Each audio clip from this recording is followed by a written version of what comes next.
I wasn't expecting you to be dancing. Gotcha. Hey, man, it is a night to be dancing. Oh, we'll get there.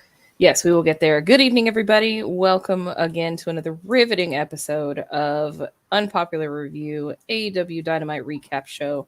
Your hostess with the mostest, Divine Intervention, as always, joined by All Elite Joker. Joker. Yeah, a lot to be excited about this evening. I thought it was going to be a pretty standard episode of Dynamite. Fyter Fest, baby. Fyter Fest week 1. For those who do not know, Fyter Fest week 2 will be in the Metro Atlanta area, and Joker and I will be in attendance to that episode. So unfortunately, you will not see our riveting faces next week for the recap, but just know that, hey, you might even see us in the audience. Who knows? You see us, say hi. Yes, if you see us there, say hi. We're very friendly. She is not me. That's debatable. Lot to cover this evening. For me, the show had its ups and downs for sure, but overall, I thought this was a good episode. The Savannah crowd was lively. I feel like, we'll definitely be just a little bit louder, at least a little. Just a little bit. But getting straight into the action, started the evening off with the first of what will be 2 championship defenses this evening. Wardlow versus Orange Cassidy for the TNT match. TNT title, TNT belt. The strap, as it were. Orange Cassidy coming out with the best friends. And there was a video package before the match began. The best friends now able to come to ringside because their lawyer Danhausen got them manager's licenses. And Trent letting Orange Cassidy know that Wardlow is just too big. And what are they going to do? They're going to fucking cheat. A lot. As Chuck E. T would put. The match itself was good. A couple highlights here.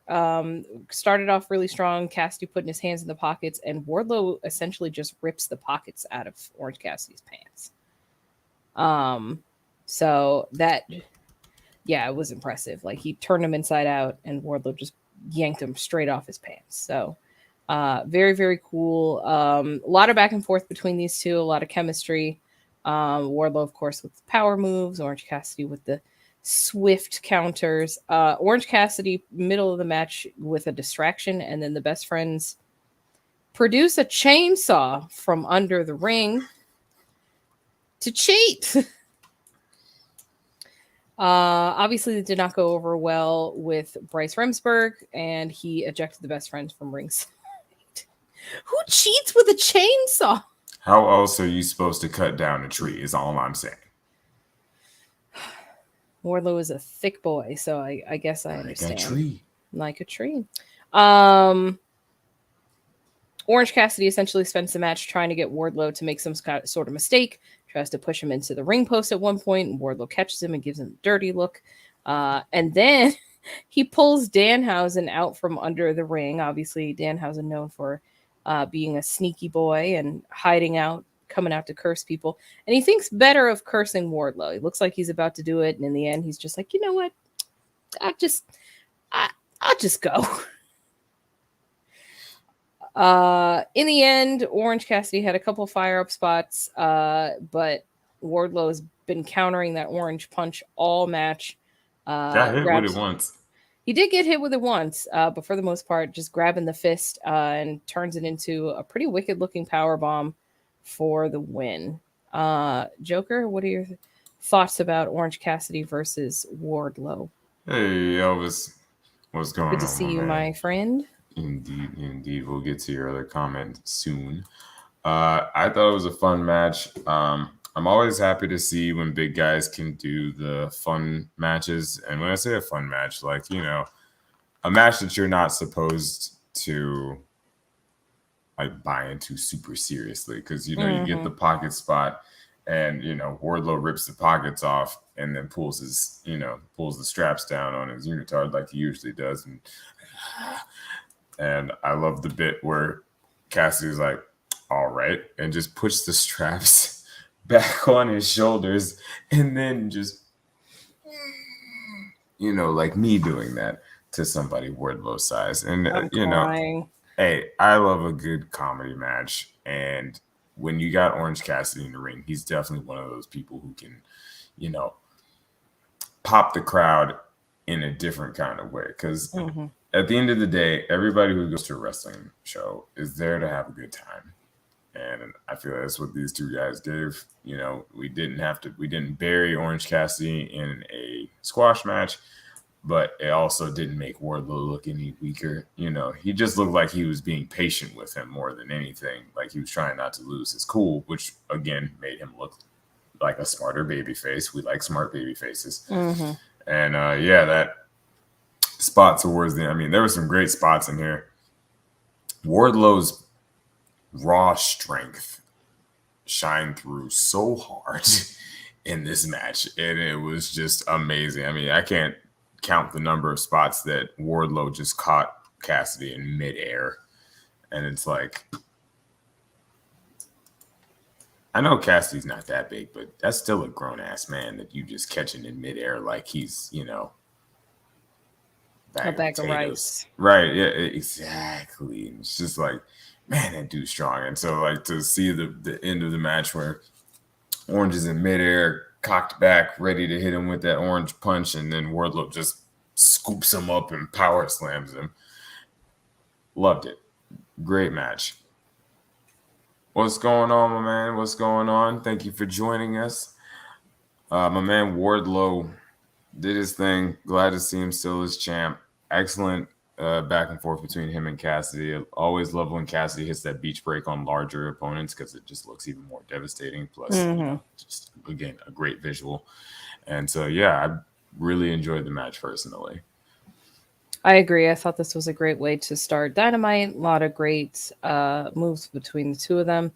And I think that it's important to have these kind of matches to restore not some of the integrity, but between Sammy Guevara and even Scorpio Sky and being tied up with American Top Team, I feel like the TNT title has kind of lost its way a little bit. And so by having it on somebody like a Wardlow who can just kind of get in the ring and knock out match after match with some really great opponents, like AEW roster is chock full of people who are on the cusp of, a title shot or, whatever. But I think that this is how we start to rebuild the TNT title and make it more so something worth going after. Right now we've got the interim title, and I know that people are also going after that, but they've made it very clear that this is not like a mid-card title, so anybody could really be in the running for it.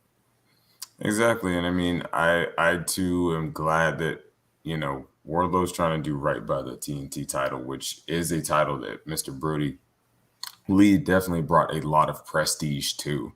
And I feel like you said, it did get lost and convoluted in all of the foolishness around America's Top Team and the Sammy Guevara muddled foolishness and the double thing with Cody. And it had gotten swept up and definitely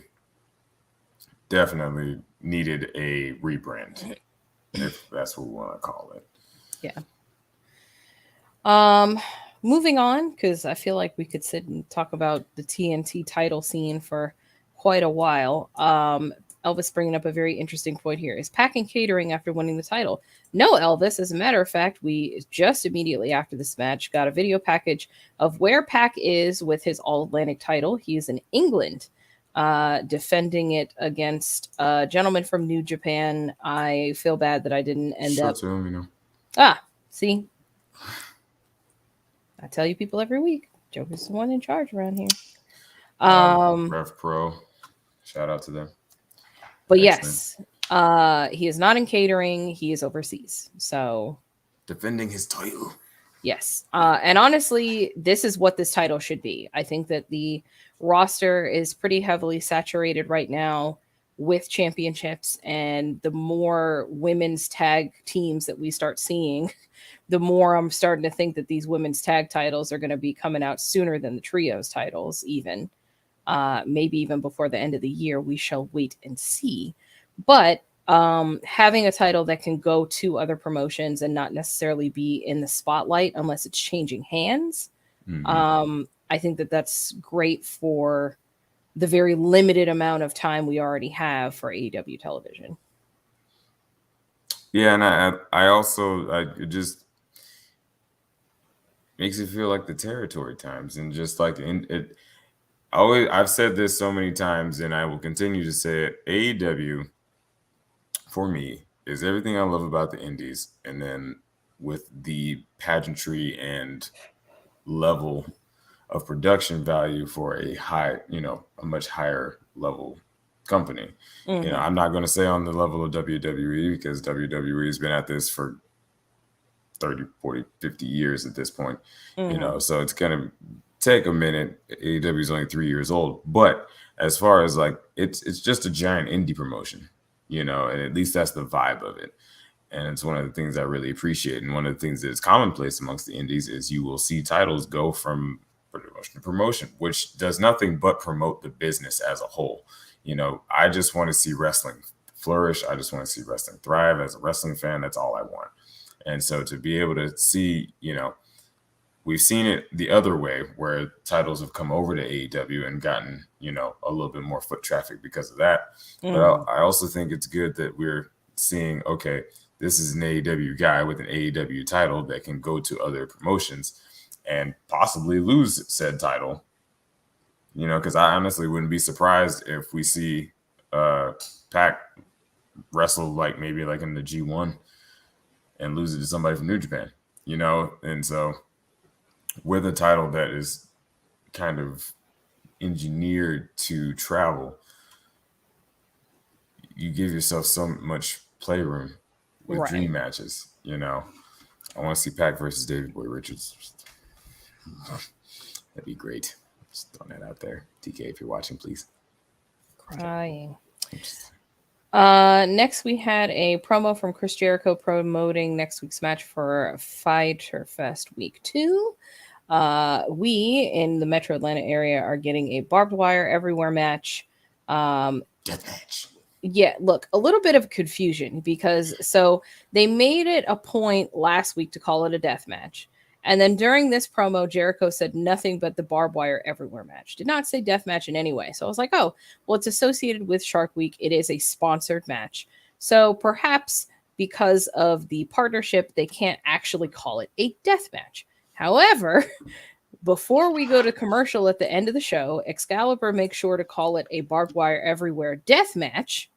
But then when we come back from commercial, he only calls it a barbed wire everywhere match. So I don't know if somebody was in his ear and was like, hey, yo, you can't call it a death match, homie. Like, I don't know what happened there, but it's very interesting that it seems to have changed ever so slightly from last week in the naming. So, but essentially Jericho coming out and saying that he's not there as the Wizard or anything else. He's only there as Eddie Kingston's superior. All of Eddie's friendships turn to mold, and being friends with Eddie is basically worse than being cursed by Danhausen. He points out all of the things that have happened to Eddie's friends. Obviously, Ruby's arm getting hit by that car door with Ty Conti. Ortiz losing the hair versus hair match and having his head shaved. Just a lot of bad luck going on in Camp Kingston right now. But essentially Jericho is bringing the Painmaker to this barbed wire match.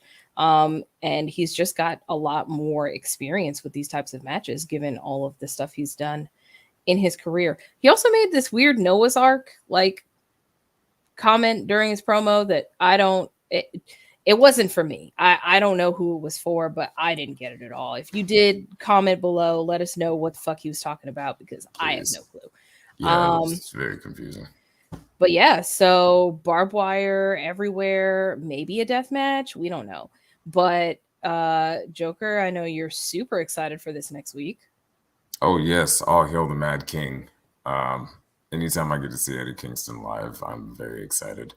Um, and I one of those people I feel like they should put a strap on him. I don't feel like he should be, champion for like a year and a half or anything, but I mean, at least throw the strap on him at least once. Like, I really need this match between him and Mox at Grand Slam. Like, so close. It's in Arthur Ashe. The pop would be deafening.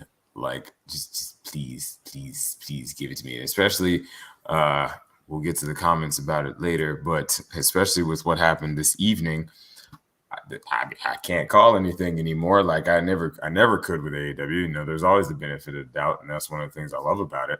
But like tonight was one of those nights, and we'll get to that later. But oh boy, howdy.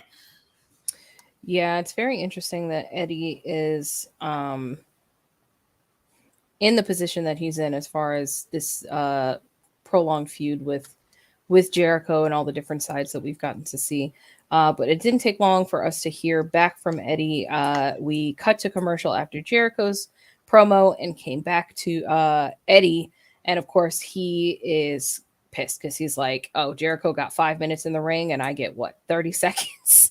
But he always uses his time very wisely, basically telling Jericho to please bring the Painmaker, and that Jericho is going to pay for everything that he has done to all of his friends. And my favorite thing about Eddie is like,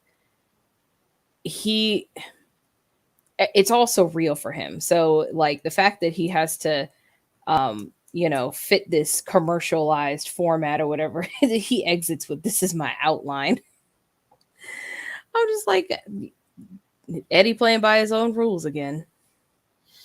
And that's the thing I love so much about Eddie. Like, Eddie makes everything feel like a shoot, and I appreciate that in pro wrestling because the entire, the basis of the fun of pro wrestling is the suspension of disbelief.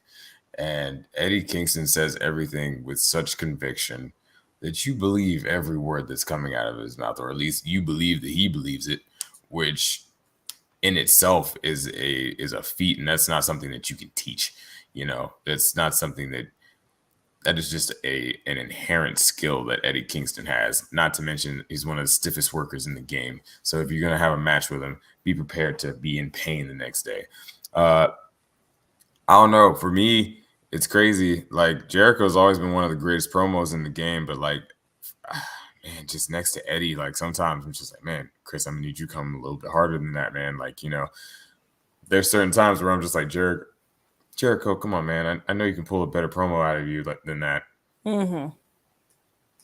Especially with the whole Noah's Ark thing. Like, I was so lost. I'm still lost. Please, if you know, please in the chat, please, because I didn't get it whatsoever. But where is Victor when you need him? Right, Victor knows all. I'm stupidly excited about this match. Plus, there's going to be a shark cage over the ring.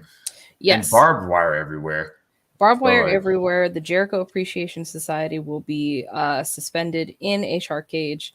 And we will get to a little bit more of that later in the show because we do hear from the Jericho Appreciation Society about the cage match, but we'll get to that in a little bit. Also, for those who did not see it on Twitter over the weekend, and Joker is referencing a posted screenshot of not even a screenshot, but a graphic of the match between Mox and Kingston that is... We thought it was announced, like we thought this was them announcing it, but then when he went back a couple hours later to pull it up, it was gone. So I don't know if somebody messed up and they weren't supposed to post it or what happened there, but it's obviously making the rounds on the internet, and I think that would be a perfect place. It's the interim title, not to say that it takes anything away from it, because it is still the world championship. At the end of the day, the visual is the visual. But when it was like, oh, this is the true title, I feel like it had a particular path it was going to go on. It was going to obviously be with CM Punk for a little while. And just like some of these comments I've seen in the chat talking about, should MJF return? I think when he does, he should take it from Punk. I also think he should take it from Punk. I think that was the original trajectory was, okay, it's on Punk. Who better to take it off him than young MJF, a fiery upstart, yada, yada. But now that that's kind of been postponed, I won't even say derailed because I still think it's going to happen, but just not right now. Who better to insert, even for just 6 weeks, 8 weeks? He doesn't have to be a long-term champion. Just let him fight for it a couple of times and then let him lose it to, whoever you want to put some instant heat on. But So that'd be instant heat. But, I can't think of a better place and a better time than Arthur Ashe for Kingston to win the world's champion and take it home to his mom finally. And of course, people have had so much to say online about poor Eddie Kingston, and how worthy they feel that he is for the title. But you can't deny that the man is over. Right. And is that not what wrestling is about? We praise so many people for being able to get gimmicks and all kinds. What about just naturally being over? That man has natural charisma and is naturally over. There's very few people that we can talk about in the industry as a whole that had that kind of charisma. And I'm sorry to tell a lot of people who are like, oh, Eddie Kingston doesn't look like a professional wrestler. Have you ever seen Dusty Rhodes before? Man's built like a fridge. And I don't even mean like Keith Lee. I just mean a regular fridge. And is one of the greatest wrestlers of all time. Miss me. Harley Race. Miss me. Mick Foley. Miss me. I can keep going. I'm just saying. Put some respect on my man Eddie Kingston's name. And I can't wait to watch him live whoop Jericho's ass with barbed wire everywhere. And the last drop before he passes out. That's for his ruby. For his ruby. All right. Keeping it moving here. Speaking of Eddie Kingston, his best friend, Jon Moxley, taking on Konosuke Takeshita in a title eliminator match. Mox was a little jealous from what it sounds like. He saw this amazing match between Takeshita and Kingston on Rampage last week and wanted a little slice of the action himself. So challenging Takeshita to an eliminator match. William Regal was on commentary. A couple of high spots here. There was like a chop fight at the start of the match. Regal says that he's been noticing Takeshita watching the Blackpool Combat Club during training hours. There was a German suplex on the apron. During the commercial break, Moxley does end up kicking Takeshita somehow, and it opens up his forehead. So he's bleeding. Konosuke with a tope over the top does this beautiful, over the top spot into a frog splash. In the end, we had a Death Rider into the Bulldog choke for the win. And somehow Moxley was bleeding also at the end. At the end of the day, the visual and just from what you were hearing from Regal, it truly sounded like Takeshita might be the next candidate lining up to align himself with the Blackpool Combat Club. Mr. Takeshita cracked Mr. Moxley square in the nose with a forearm and busted his nose open. Oh, see, I'm usually taking notes, so I miss some of these finer details. That's why I'm the play-by-play guy. Yeah, man, that was a hard-hitting match as always with Mox. That's what you're gonna get. That's why I'm here. That's why I love Mox. Jon Moxley for president. Listen.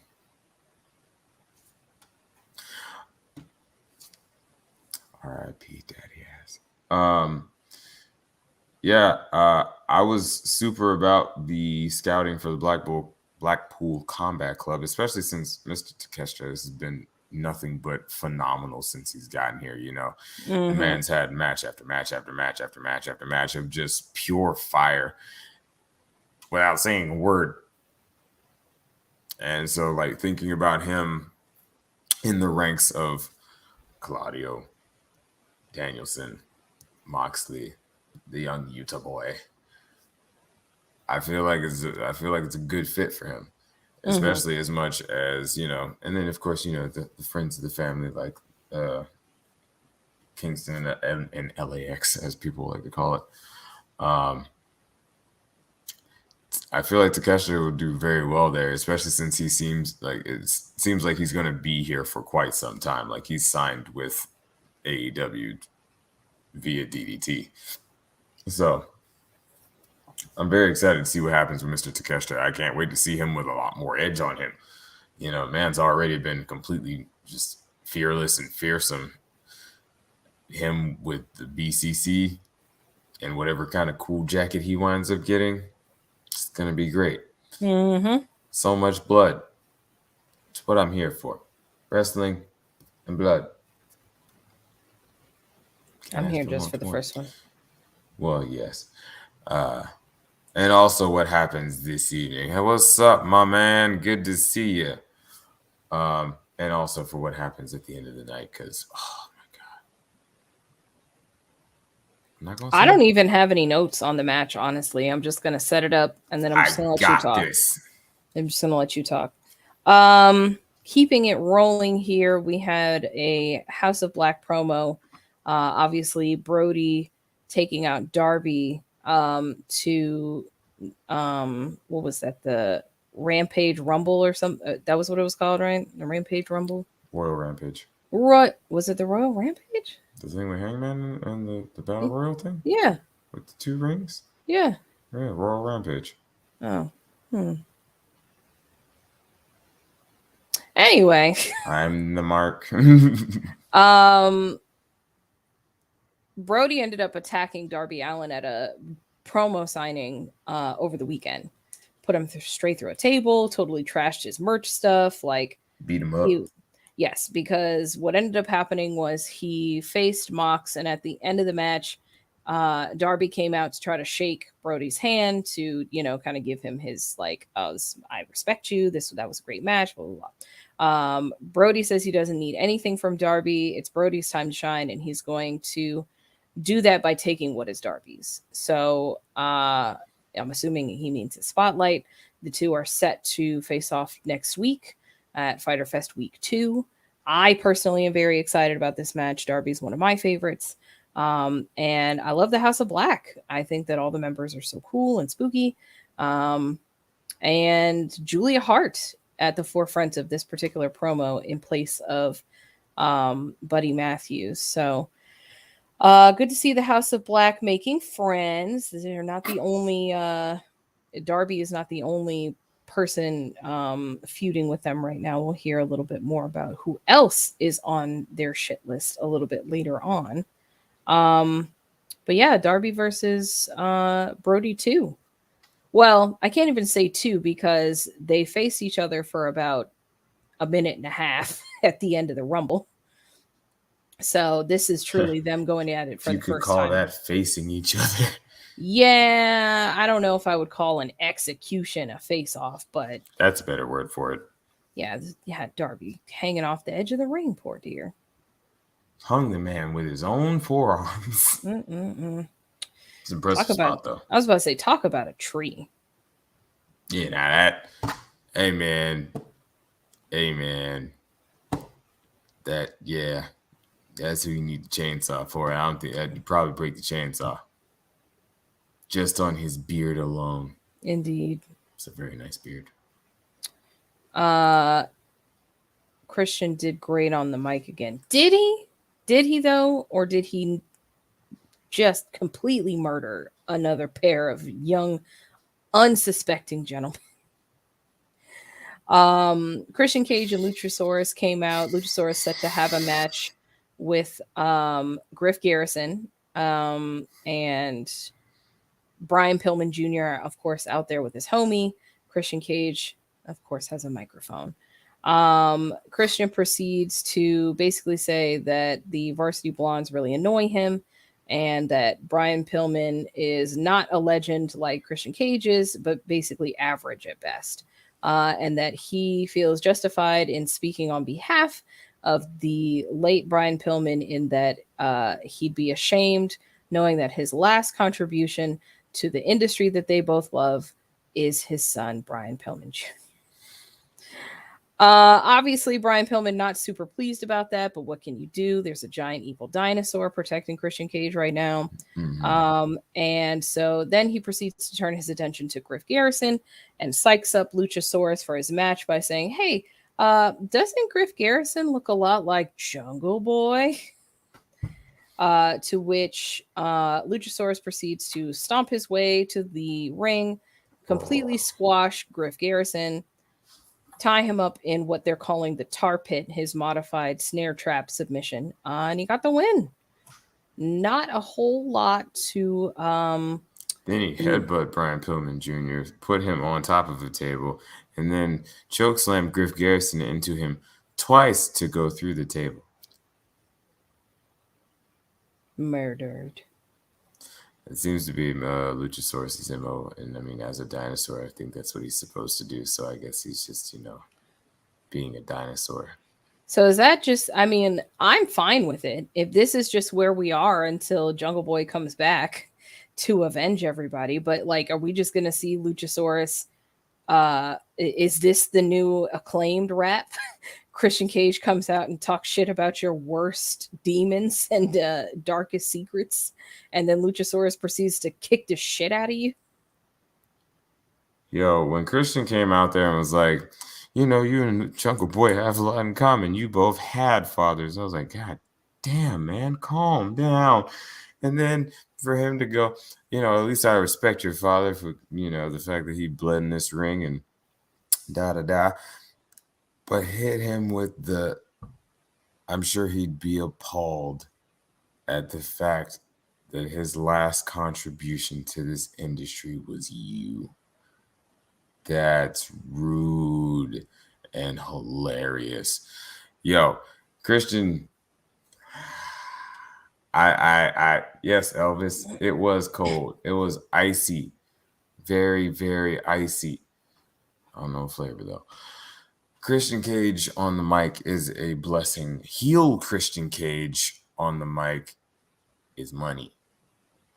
Like, I'm so glad that he's been able to just be a complete dickhead again, because honestly, while he's a great promo regardless, he's so much better at being a dickhead. Like, the man made his career off of being a dickhead. Right. And Captain Charisma has been out here just cooking people. Like, just unnecessary. Absolutely unnecessary. And then to answer to your point, I'm perfectly fine, like you, with this just being Christian gonna come out. He's gonna talk shit about whoever's out in the ring, and he's gonna whoop their ass. I mean, it makes sense because it seems like the Acclaimed is going to be possibly faced soon, which would make sense because they're over as all get out, and there's a bit of a lack of true like babyface tag teams, if we're really being honest. So I mean, it'd be a welcome change for me. But yeah, I thought it was a good one. I was waiting to see, is like, is this going to be the one? But I mean, they're actually legitimately playing off this concerto for once, which I also appreciate, because back in the day when that was like the new thing, like people would be out for weeks because they took a chair to the head on top of another chair. You'd be out for a while too if your skull got crushed in by two chairs. Yeah. So I appreciate the fact that Jungle Boy is getting some time off and is out here doing his thing. And it also, plus he's injured. Yeah, and then there's that. And then it's also honestly giving Luchasaurus a good time to, become Luchasaurus. Because I mean, yeah, the fans were behind him as Luchasaurus as of Jurassic Express, but I'm glad he's able to show off maybe a little bit more of his repertoire and get that singles run, Right. Because the man's phenomenal. I really can't wait for him to like switch gears and start kind of like, doing some more of that, his flippy stuff and just the pure feats of athleticism that he is capable of. Not saying I don't enjoy watching him just completely squash people though, especially since Griff Garrison's not a small guy. Like Griff's like what, like 6'5" or something, like 6'4" or something, 6'4", 6'5". He's not a small guy. Looked like a small guy next to Luchasaurus though. So shout out to Black Dinosaur. Most people do. Next week we are supposed to see the Varsity Blondes against Christian Cage and Luchasaurus in a tag match.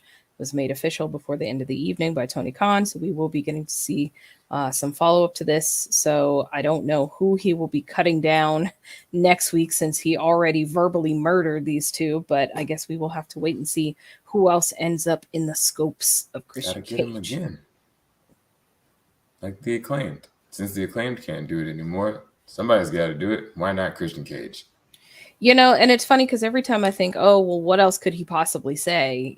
He's already hit the deepest, darkest thing that I can think of. He always comes up with something else that's way worse. So as much as I would love to sit here and be like, well, he's already said everything he could say about the Varsity Blondes, I'm sure he hasn't. I'm sure there will be something else that he'll dig up between now and next week that'll be just as devastating as this particular promo was.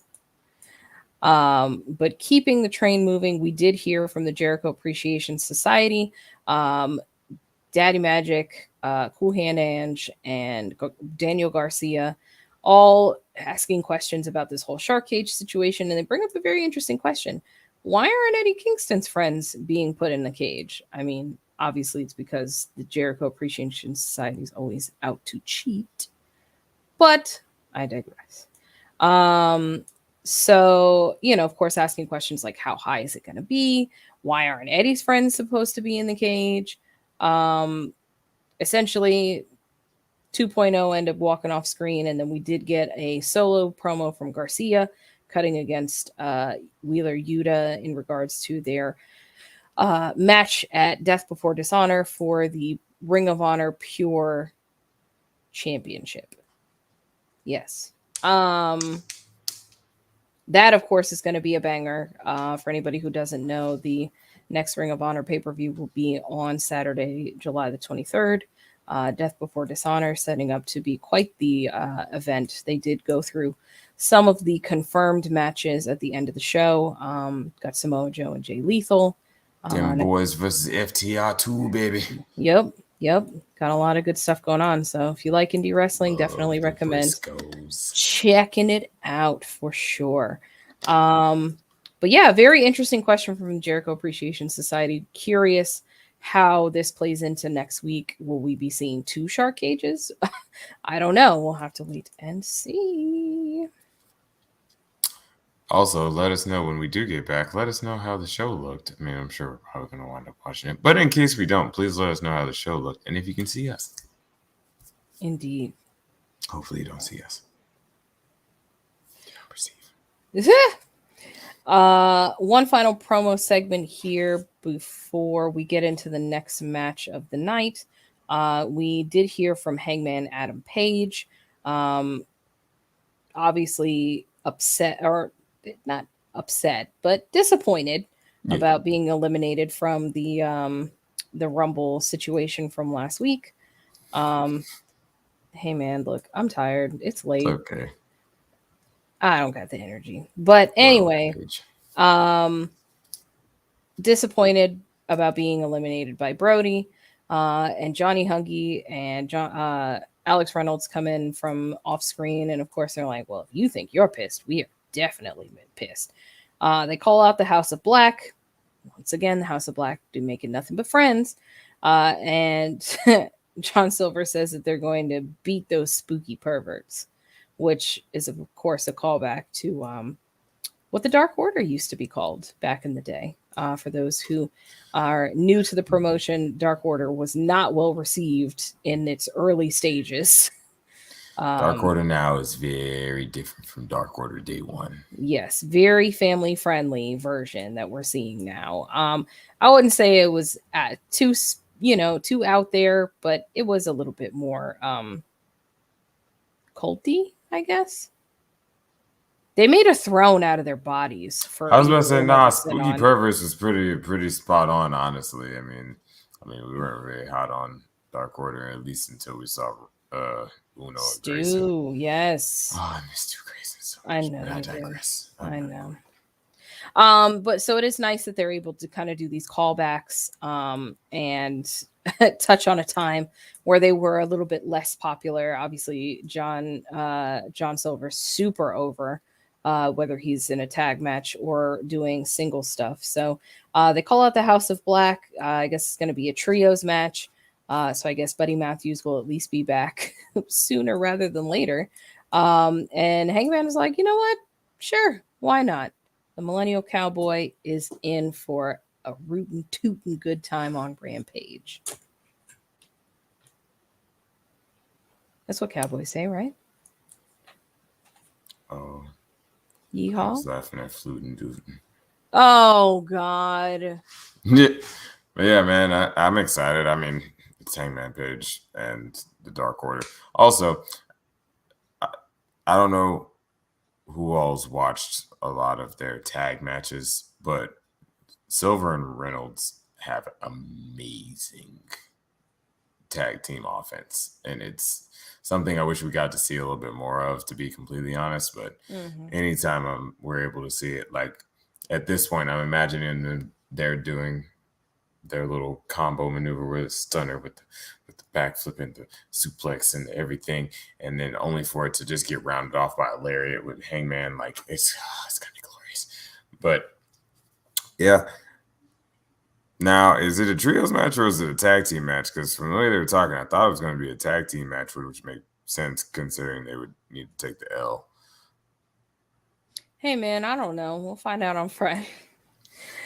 Didn't seem like they had really confirmed either way, and I didn't see a graphic or anything about it before the evening was over. So I'm sure it'll be brought up at a later time. But it'll either be a tag or a trios match.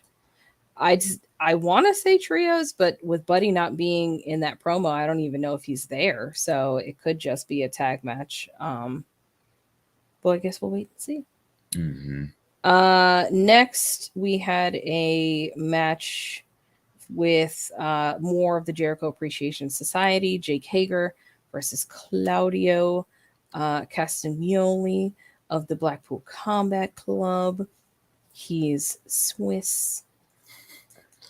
And cybernetic. Yes. William Regal doesn't age. Yeah, he looks the exact same to me as he has for at least a decade. Yeah. At least. At least when the light hits him, I can see, unlike his previous tag team partner, who shines like a beacon in the sun. Sheamus is blinding, man. Like, he is just very, very dazzling. I know. He's awesome. He is awesome. William Regal back on commentary for this match, as he is for most of the Blackpool Combat Club matches. A lot of counters between these two, really playing on the history between them. A lot of "We the People" chants in the beginning. Claudio pulling out the Tiger Fade kick, or for those who don't know, the 619. Hager just took a lot of punishment in this match. Shout out to Hager. Yep. Took a lot of offensive moves from Claudio, and that's kind of what the match was about, just trying to really chop down this big tree, big lump of a man that is Jake Hager. Quicker with a chainsaw. It would have been. They should have called the Best Friends. They have their manager licenses and everything. And a Danhausen. So they can't get sued. It's a perfect plan. Claudio swings Hager in the middle of the ring and turns into an ankle lock. The Daddy Magic and Cool Hand Ange come out to run interference. In the end, Claudio hits the Ricola bomb and gets the win. Pretty much the outcome that I expected. It's Claudio's first solo, like singles match on Dynamite. Right? Thought he had a match last week. Did he have a match this week? I'm trying to remember who it is, but I'm pretty sure he had a match last week. Because I know he had. Obviously, it was no. That because Hager was 3-0. He stepped in for the Zack Sabre Jr. match, and then he was in Blood and Guts. That put him as 2-0. Oh yeah, Blood and Guts was the match. And I only remember that because of the promo he cut on Hager last week, where he was like, "And with you, I'm going to be 3-0." So this is his, not only his singles debut on Dynamite. Yeah, just a singles debut on Dynamite, because he did do a singles match against Sabre Jr. on the paper. So, the match was crazy too. Yeah, it's just going to be interesting to see where Claudio goes from here. I know he's going to be doing a lot of matches, kind of like Danielson did when he first got there, just kind of wanting to fight any and everybody to, get back into fighting form. I know that the matches that they do over in WWE are far different than what they do over here in AEW. So it's going to take him a little bit to adjust to some faster paces and some harder hitting action. So definitely. I feel like he's adapted quite well, considering, I mean, the man's 42, something like that. The man's 41, 42 years old, doesn't look a day over 30, and is in having some of the best matches I've seen in years. Like, not knocking anything that he did in WWE, because, I mean, the man there was a reason everybody wanted him to get a world title. And I feel like the fact that he never even got like really a true glance to truly get that, get the big one there, while all of us fans knew how truly amazing and wonderful he is as a professional wrestler, not only from the storytelling of his matches, but just his pure raw athleticism. And for those of you who don't know, I am a huge fan of guys who are much stronger than they look. Those being Claudio, Roderick Strong, Stu Grayson, guys like that. Chad Gable. No, see, Chad looked like he can throw some people around. He's just small. Right, which makes people underestimate him. I suppose that's fair. Okay. Yeah, some of the people he's picked up, people are like, there's no way. That's cute, but there's no way. Like that time he deadlifted Big E from a seated position on the mat and just deadlifted into a German suplex with a bridge. Man's amazing. Shout out to Chad Gable, Shorty G, whatever the hell they're calling him these days. Maybe his name's just Gable. I know Vince likes taking away everybody's fucking names. Anyway, I'm not Only doing this. I'm not doing this right now. Yeah, man, Claudio. Can't wait to see what he continues to do. I hope we get to see him live. Doesn't seem like he has a match or anything, but we could at least maybe get a promo or something. Maybe Rampage. I don't know. But yeah, great match.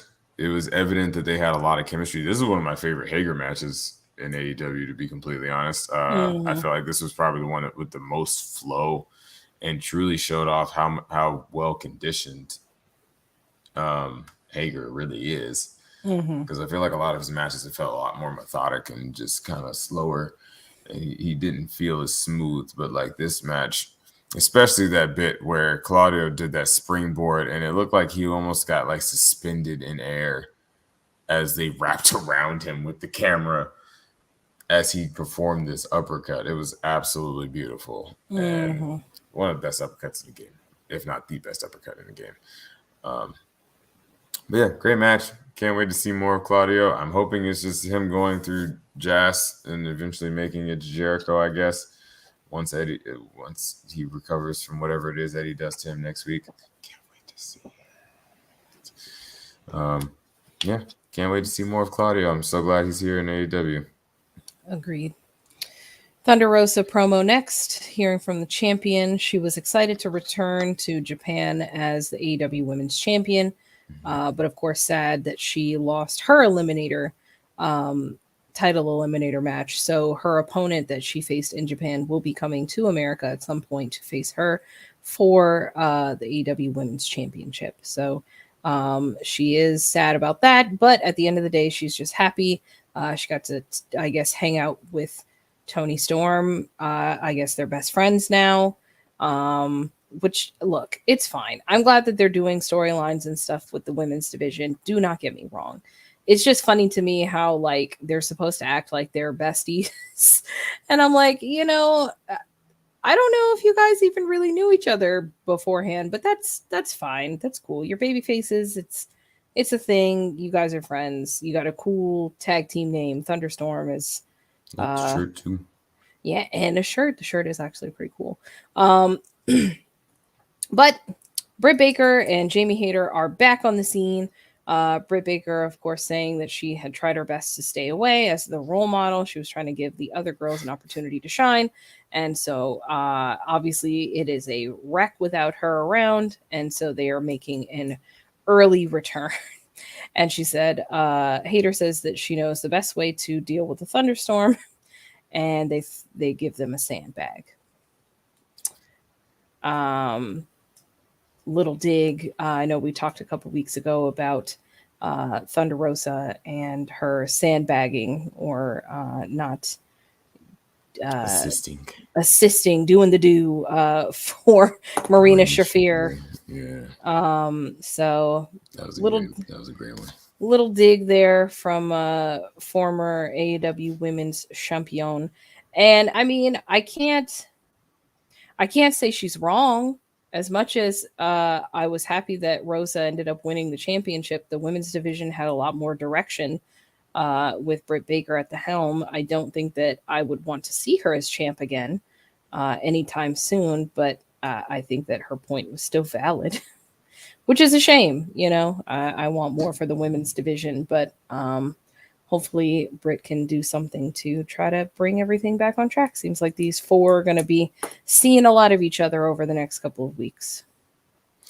Definitely. And you know, that if you look at wrestling history, it's very hard for baby faces to stay as very over champions. Because, you know, a lot of times with the baby face, the thrill of it is the hunt. You know, them trying to get and going through all the trials and tribulations to get there. So once they get there, it becomes, you know, unless they're able to carry that kind of momentum, it becomes a situation of, okay, so what are you going to do now? You know, aside from when you got guys like Mox or look, I mean, to call spade to spade, you got guys like Mox, got guys like The Rock, you know, people who can carry that with just off of their raw charisma. Eddie Kingston, Jericho, you know, just people who can continue that and keep that momentum going with their own charisma. It's very hard, and especially with the way that the women's division has been up until this point, because I will say I feel like they're doing a lot better than they used to.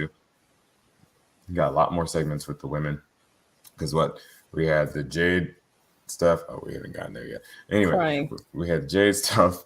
We had the Thunderstorm stuff. We had a match. I feel like there's something else that I'm missing, but there's a lot more women's content that's making its way onto Dynamite. You know, specifically because we've seen more on Rampage, but I'm glad that we're getting a lot more women's segments and things on Dynamite. Also, like you said, yeah, Britt is not lying. She is a very large catalyst for the women's division here in AEW, because we could argue that the AEW women's division is the house that Britt Baker built. You know, Britt's day oneer that climbed the ladder and made that championship into what it is. You know, Britt was the reason everybody was talking about it. I feel like Britt's a large reason why a lot of people want the women's division to be better, because it didn't feel, it felt like she was a much too big of a fish in the pond that she was in, you know.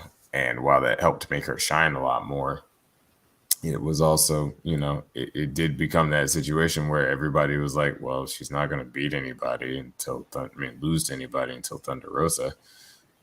And so, I don't know. I'm very excited to see these ladies tussle, because all four of them are very talented, and just the fire that's going to come out of Britt's mouth will always be a joy. Agreed. Followed up, of course, by the women's match of the evening, Serena Deeb versus Anna Jay. Of course, this is a hometown match for Anna Jay from Brunswick, Georgia, which is right around the corner from Savannah, for those who do not know. Commentary team, of course, talking about how Anna Jay is giving up a lot of years of experience to Deeb, who has been in the business for quite some time. But Anna Jay, of course, having been in some higher profile matches, should have been able to kind of mount an offense at least a little bit. For me personally, this match felt a little sloppy. I don't know if Anna was just nervous being in front of like her family and friends and stuff like that. But for me, there were several like small botches, like nothing too crazy, but it did mess with the flow of the match for me. I didn't really take a whole lot of notes for this. They did end up doing like a chop spot in front of her parents at one point, but in the end, Serena Deeb ended up doing the Serenity Lock for the win. And Mercedes Martinez had to come down and make the save for Anna Jay, who I guess Deeb was not going to let go of the Serenity Lock anytime soon. It's kind of her MO as she finishes a match, just to do as much damage as possible. Deeb obviously super upset that her tag team partner and friend, I guess. I mean, they never really acted like friends. Truly was like, well, I'm a bad bitch too, and I can stomp somebody out faster than you can. But it seems like this has kind of hit a boiling point, and I'm sure they will be facing each other as well at the Ring of Honor pay-per-view. I don't remember if it's been officially announced yet. Well, Deeb did attack her at the end of during Rampage. So I'm assuming that's what that's building to. Mm-hmm. I'm pretty sure that's what that's building to. Huge fan of Mercedes Martinez. Use a strap on her. But yeah, there was a bit of disconnect during this match, which was unfortunate because, I was in front of the hometown, which is always good. The crowd was behind her. But yeah, and I don't know what it was. I don't know if, like you said, it was the nerves from being so close to home, or, Deeb is a much smaller opponent, and I don't know how much experience she has with somebody so small and so technical like that. Because that's the other thing. Deeb's a very technical wrestler, and Anna Jay has only been wrestling for 5 years now? Yeah, she doesn't Something have like as much experience for sure. Yeah, I'm sure Deeb legitimately has boots that have been around longer than Anna has in the industry. So there was a disconnect there, which again was unfortunate, but interested to see what develops after what we saw later in the night, which I'm sure we will get into very soon. Yes, very soon. Before that, though, had our weekly Jade Cargill promo. Athena. Jade stuff. Yes, Athena and Chris Statlander have obviously been running their mouths the past couple of weeks, whether it be in person or on social media. Jade, yes, of course. Jade with her signature Tony cut the shit. Nobody's worried about Chris Statlander or Athena, and she asks, Kiera Hogan if she's concerned. She, of course, says no. Stokely then steps up and says he knows that Jade is still mad at him about a couple things. Obviously her last opponent wasn't up to snuff, and now he's brought in this. It is Layla Gray, right? That is her name. Okay. I thought she was her last opponent. Yes, but even before that, because she was like, what kind of matchup was that? So she's just not been happy with Stokely lately. And Layla Gray is kind of the icing on the cake. He knows that she's still upset, but he swears that Stokely is for the baddies the way that Wu-Tang is for the children.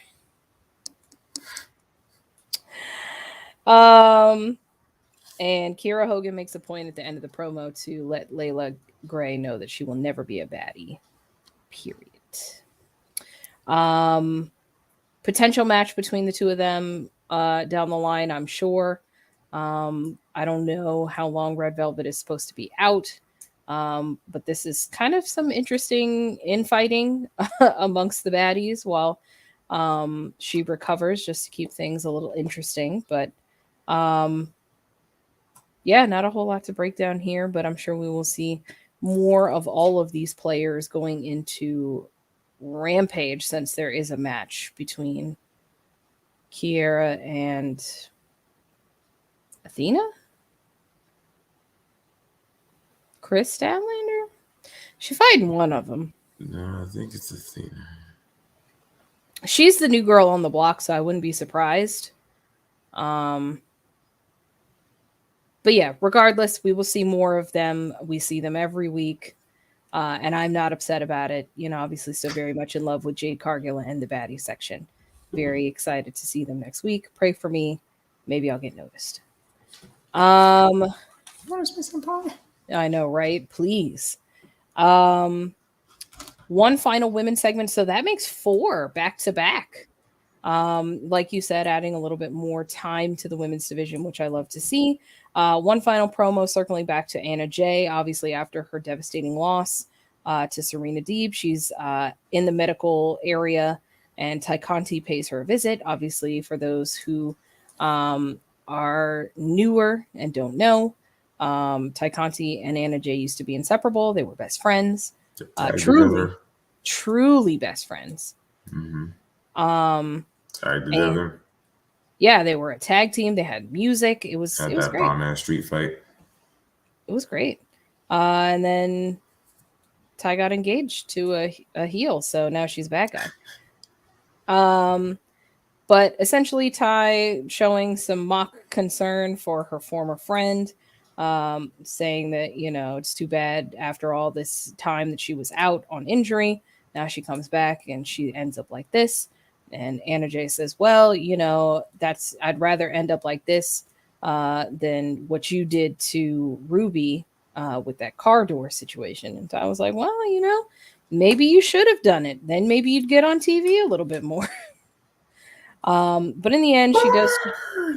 I know she does try to level with her friend. You know, she does remind Anna that she does like her quite a bit. But she needs to start thinking about and making moves that are better for her career. We talked briefly, I think it was last week, where they were in Rochester, Brody Lee country, making an announcement that the 6 of them were set to stay in the Dark Order, or at least stay with the company. I don't know if they officially said, yes, we're going to be in the Dark Order. But it would be interesting if Anna decided to go off and do something different. I don't know what she would do or what other stable she would join, but... Was she up there? Yeah. It was the 6 of them. It was Uno, 10, -1, Anna Jay, and then Reynolds and Silver. Okay. Yeah, and so they were like, the 6 of us are here to stay. And I'm like, okay, I assumed that meant in the Dark Order, but... Well, they said Dark Order's forever, so... Yeah, so, I mean, it'd be interesting. I don't imagine she's due for any kind of heel turn or anything like that, but who knows? Maybe it is on the horizon. A little something else to spice up Anna Jay. She could use a little spice.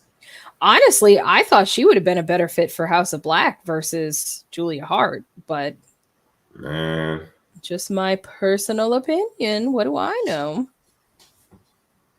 She's doing all right. Julia's doing okay. I mean, she is on a dark match. She's on this week's most recent Dark Elevation. So I don't know if they're doing more with her there. But I hope that we get to see more of her soon, because I feel like she transitioned and then she just kind of, outside of this promo, we haven't really seen her. Yeah, kind of wish she dyed her hair too. I'm gonna complete the look, but I'm cool with it. Spooky. All right. Guess what, everyone? It is main event time, and I'm pretty much just going to tell you who's in it, and then I'm just going to let Joker talk.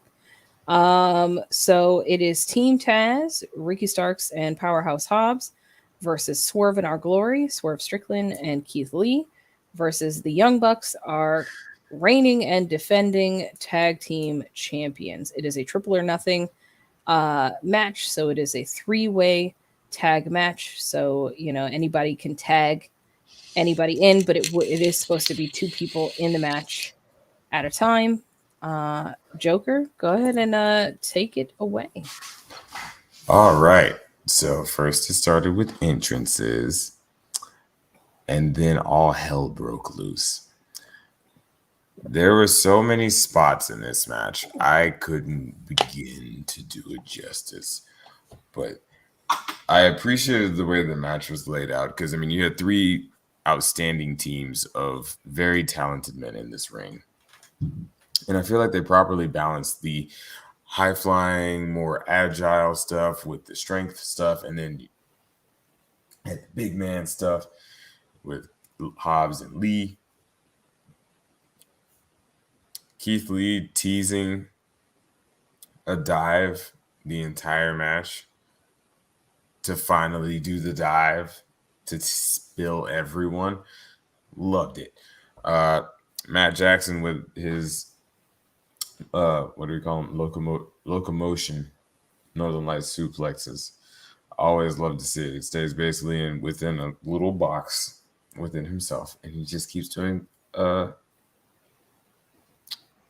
Lights suplexes. And he hit Ricky with those. And then just to top it all off, Swerve tries to come in, ducks the lariat, hits him with it too. This match had everything. It had the speed spots. Earlier on,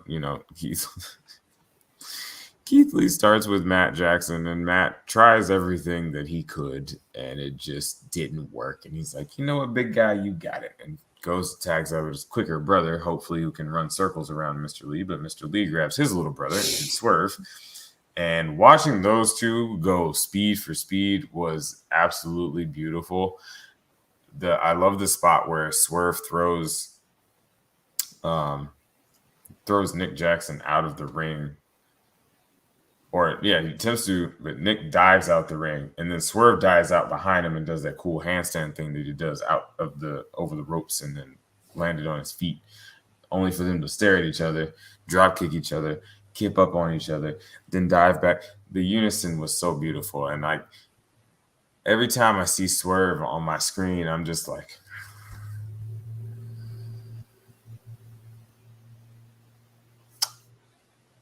I have a WWE Swerve, for those of you who don't know, Swerve action figure behind me. And I'm just like, there's so many people in that company that I'm just like, you could have done so much more with this person. Claudio is also one of those people, but we're not here to talk about Claudio because through all of the shenanigans, through all of the fire, through all of the spots, the super kick parties, the BTE trigger that was hit onto Swerve, the tease of a turn once again on Keith Lee, with Swerve holding the belt in his hands, like, ooh, I could do it, but I'm not going to because you my boy, only for him to get messed up after that. After all of it, we had a spot where we thought the Bucks were about to win. Didn't happen. Hobbs and Lee hit this beautiful, I don't think they have a name for it. I mean, we should, the absolute powerhouse. I don't know. Let's go with that. Where Hobbs is holding Nick Jackson up in a powerbomb position. Ricky walks across the ropes, straight up Undertaker style, looks at this man dead in his face, and hits him with a cutter into a powerbomb. That was one of the most beautiful things I've seen in a minute. Very, very, very, very, very, very, very happy to see that. Near fall, nothing. Only for Keith Lee to finally hit that dive I was talking about to destroy literally everybody who's outside the ring. Got Ricky Starks left inside. Hobbs comes back in, picks him up, gets him ready. Powerbomb, double foot stop combo. Swerve in Our Glory are your new All Elite Wrestling World Tag Team Champions. I screamed, I jumped, I literally ran around inside of our house. I didn't know what to do with myself. I wasn't prepared. I wasn't ready. Of course, you get the spots, you get the moments. You're like, oh, it's a near fall. Oh, here comes another near fall. But they hit the double foot stomp, powerbomb, Swerve in Our Glory.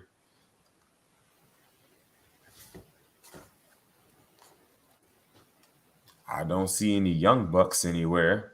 I don't see anybody here who can do shenanigans. Hobbs is dead because he took the brunt of that Keith Lee dive. Beautiful tope can hear it by the 350 pounder, as JR would put it. But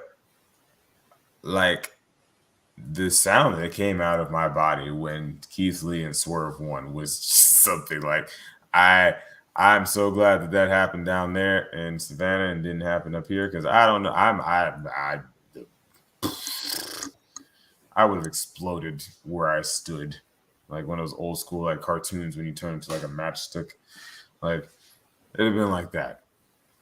If you are a wrestling fan, please go watch this match. This match was absolutely amazing. And then to tie it all up nice in a nice pretty bow, you have Swerve in Our Glory as our new AEW Tag Team Champions.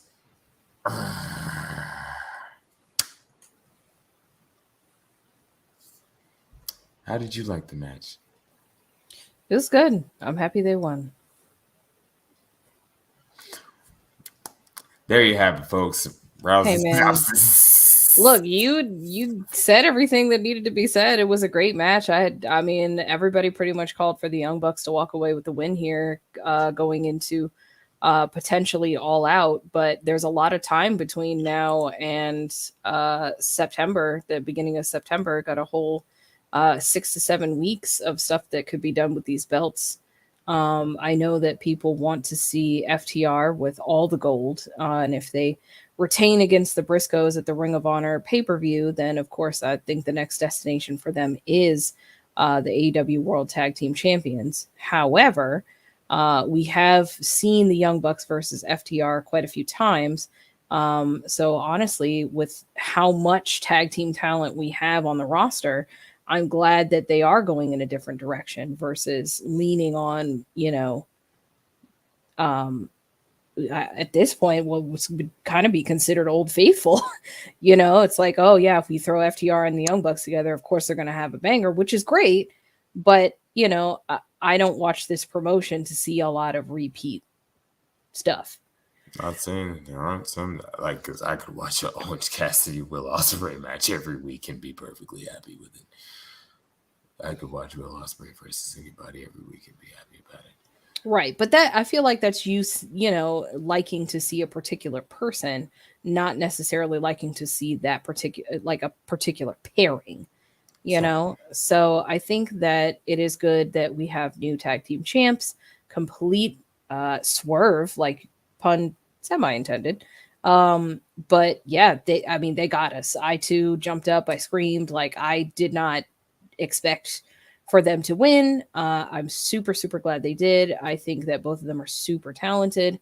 And yeah, I think that it'll be interesting to see who steps up first, who's going to be some of the first tag teams that we see go against these two for the belts. But yeah, amazing match. There truly are too many spots to try to I started to try to take notes and realized very quickly that it was going to be absolutely impossible. Oh yeah, no, I mean, anytime you got a Young Bucks match, it's going to be a spot fest, and that's one of the things that brought the Young Bucks to this party. And if it ain't broke, don't fix it. I mean, if that's your thing, that's your thing. Like I've seen plenty of people, oh, the Young Bucks are just a bunch of spot monkeys. Okay, that's their thing. It's their style of wrestling. I don't know what you want.